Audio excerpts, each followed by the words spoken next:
अस्सलाम वालेकुम दोस्तों। चलिए आज का वीडियो लेकर के आया हूँ मुहर्रम के ऊपर, क्योंकि इस्लाम तो दुनिया का किंग है ही ऑलरेडी, लेकिन करबला में जो इमाम हुसैन की शहादत हुई थी उसके बाद से कुछ ये क्या बोलते तबका है जो मातम करता है, बदन को काटता है, कहीं जुलूस निकालता है, कहीं ढोल ताशा बजाता है। तो चलिए देखते हैं कि बजाना सही है कि गलत है, और वो जो करबला में जो जंग हुआ था किस लिए हुआ था। तो चलिए वीडियो को शुरू करते हैं।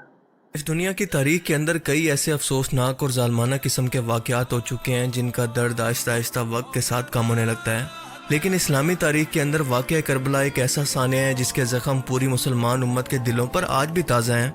नए इस्लामी साल का आगाज़ इसी तकलीफ़ और दर्द को याद करके होता है और ये कुर्बानी से शुरू होता है।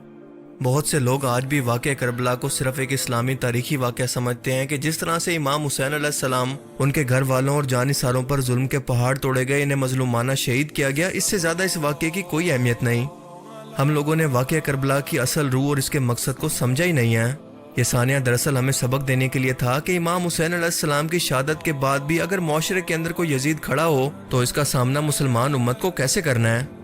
इसकी बजाय सिर्फ इमाम हुसैन अलैहिस्सलाम और उनके जानिसारों की शहादत का गम मनाना, सिर्फ मातम और जुलूस निकालना, न्याज़े लंगर बांटना, ये इसका मकसद नहीं था। और अगर आप ऐसा मानते हैं तो मेरा आपसे ये सवाल है कि यजीद ने तो अभी तक इमाम हुसैन अलैहिस्सलाम को शहीद भी नहीं किया था, लेकिन फिर भी इमाम हुसैन अलैहिस्सलाम इसके खिलाफ, इसकी मुखालफत के अंदर अपने ख़ानदान को लेकर क्यों निकले थे।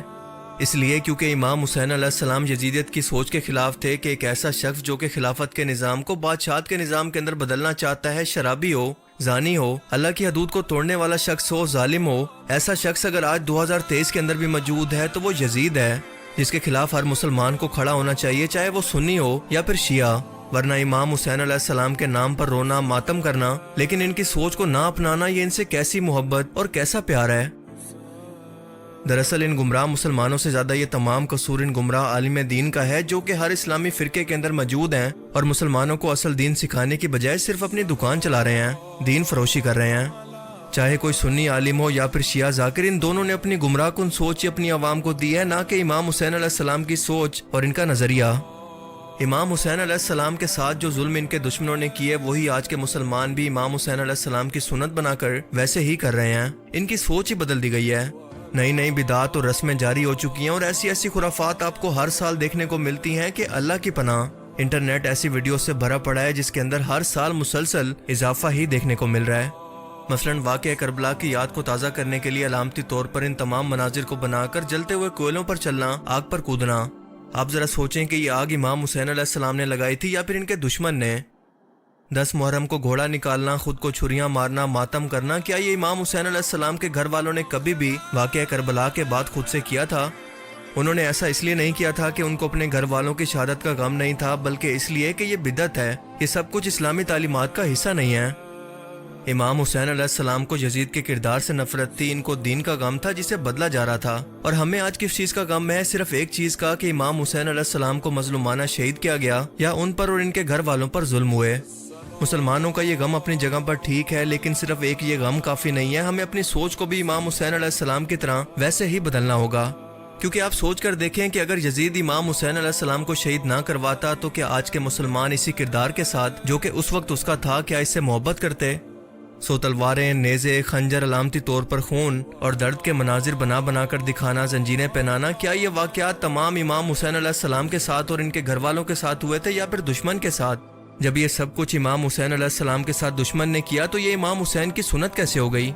इमाम हुसैन की सुन्नत तो ये है कि जालिम के सामने इनकार करो। आज भी अगर कोई शख्स आप पर जुल्म करता है, नाइंसाफ़ी करता है, अल्लाह के कानून को तोड़ता है, आपको गुलाम बनाना चाहता है, तो उठो, हुसैनी बनो, अपने टाइम के यजीद का इनकार करो।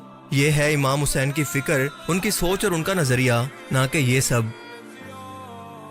अल्लाह के रसूल सल्लल्लाहु अलैहि वसल्लम ने फरमाया था कि ए लोगों, मेरे बाद दीन के अंदर नई नई बिदात से बचना, क्योंकि हर बिदत गुमराही है और हर गुमराही जहन्नुम में ले जाने वाली है। आज आप अपने दिल पर हाथ रखकर बताएं कि क्या ये वो इस्लाम है जो कि हम किसी गैर मुस्लिम को इस्लाम से मुतासिर करने के लिए पेश कर सकते हैं? क्या कोई साहिब अकल जो कि साइंस और दीन इब्राहिमी का ज़रा सा भी इल्म रखता हो, वो इस दीन से मुतासिर होकर इस्लाम को कबूल करेगा या इसका मजाक उड़ाएगा? इसी तरह से हर शख्स अगर अपनी समझ के मुताबिक दीन के अंदर ऐसी ऐसी खुराफात को शामिल करेगा तो हमारी मुसलमान नस्ल भी आहिस्ता आहिस्ता मुलिद हो जाएगी, जो कि वो बहुत तेज़ी से हो भी रही है। پر اللہ نے جیسے بنو امیہ کے اندر حضرت عمر بن عبدالعزیز کو دین کا بگڑا ہوا حلیہ درست کرنے کے لیے بھیجا تھا، بالکل اسی طرح سے اہل تشیع کے اندر بھی علامہ جواد حسین نقوی صاحب اور ان جیسی دوسری مشہور شخصیات کو بھی اہل تشیع فرقہ کے درمیان سے ان گمراہیوں کو دور کرنے کے لیے چنا ہے۔ اللہ تعالیٰ ان کی عمر دراز کرے اور انہیں ان گمراہ مسلمانوں کی ہدایت کا ذریعہ بنائے۔ ہم امام حسین کے نام پر رو بھی لیتے ہیں، امام حسین کے نام پر ماتم بھی کر لیتے ہیں، امام حسین کے نام پر لنگر بھی کھا لیتے ہیں، لیکن کوئی کام جو امام حسین نے کیا وہ کرنے کے لیے تیار نہیں ہے۔ کیوں؟ اس لیے کہ ہمیں کربلا ذاکر نے سکھائی ہے، امام حسین سے نہیں سیکھی۔ ہمارے معلم ذاکرین ہیں، ہمارے معلم حسین ابن علی نہیں ہیں۔ 25-30 سال سے قوم کو سلانے کا کیپسول دیا گیا ہے، سو جاؤ، کوئی آ کر بات کرے تو بولو عزاداری کا دشمن ہے یہ۔ وہاں سے بھیجا جا رہا ہے، اور ابھی تو پتہ نہیں کیا کیا چیزیں آئی ہیں۔ ابھی دیکھیے اگلے سال تک کیا کیا آ رہا ہے آپ کے سامنے۔ ابھی میں نے اپنے دوستوں کو شیئر کیے کچھ چیزیں جو وہاں اس سال کی گئی ہیں اور اگلے سال آپ کے یہاں انشاءاللہ امپورٹ کی جائیں گی، اور کس کے ذریعے سے امپورٹ کی جائیں گی خود ہی پہچان لینا۔ خواتین کا زنجیر کا ماتم آ رہا ہے۔ علی کے شیعہ، کتنی شرم کا مقام ہے یہ۔ نہ کہوں یہ بات نہیں، مجلس پہ کیوں کہہ رہے ہیں؟ وہ پوری دنیا میں جو چل رہا ہے، وہ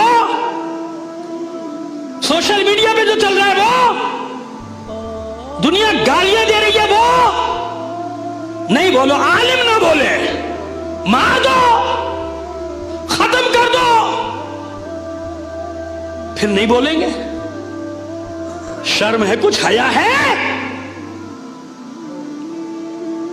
بال کھلے بچیاں، عجیب و غریب لباس پہنے بچیاں، اسے زنجیریں یورپ میں لگوائی جا رہی ہیں تاکہ زمین ہموار کی جائے۔ یا ہے ایسے کچھ بدبخت ہیں ایسے بدبخت جو موقع کی تلاش میں ہیں کہ کب یہ کام کیا جائے یہاں پہ۔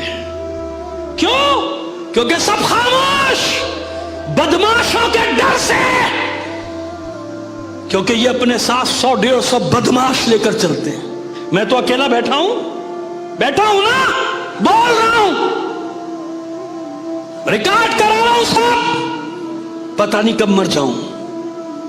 نہیں بولے کیا دیں گے اللہ کو جواب؟ ہم کیا منہ لے کے جائیں گے قبر میں؟ ہمارے سامنے یہ سب ہم چپ کر روزہ رکھ لیں، نہیں بولو، نہیں بولو۔ سمجھ میں آ رہی ہے بات میری؟ یہاں تک بات پہنچ گئی، کس مصائب پہ رہوں؟ اللہ تعالیٰ ہمیں سمجھنے کی اور نیک عمل کرنے کی توفیق عطا فرمائے، آمین۔ تو غیر یہ آج کا ویڈیو تھا، کیونکہ یہ صحیح بات ہے کہ اب آہستہ آہستہ محرم میں بھی جو پلیسیا لوگ جو ماتم کرتے ہیں، کوئی ہاتھ پہ کودتا ہے، کوئی بدن کو کاٹتا ہے، اب سننے میں آ رہا ہے کہ اب لیڈیز لوگوں کے لیے ماتم نکالا ہے، چین سے اپنے بدن کو مارے گی۔ تو یہ سب چیز غلط ہے، یہ سب چیز نہیں کرنا چاہیے۔ تو چلیے ملتے ہیں پھر کسی اور ویڈیو میں، جب تک کے لیے بائے۔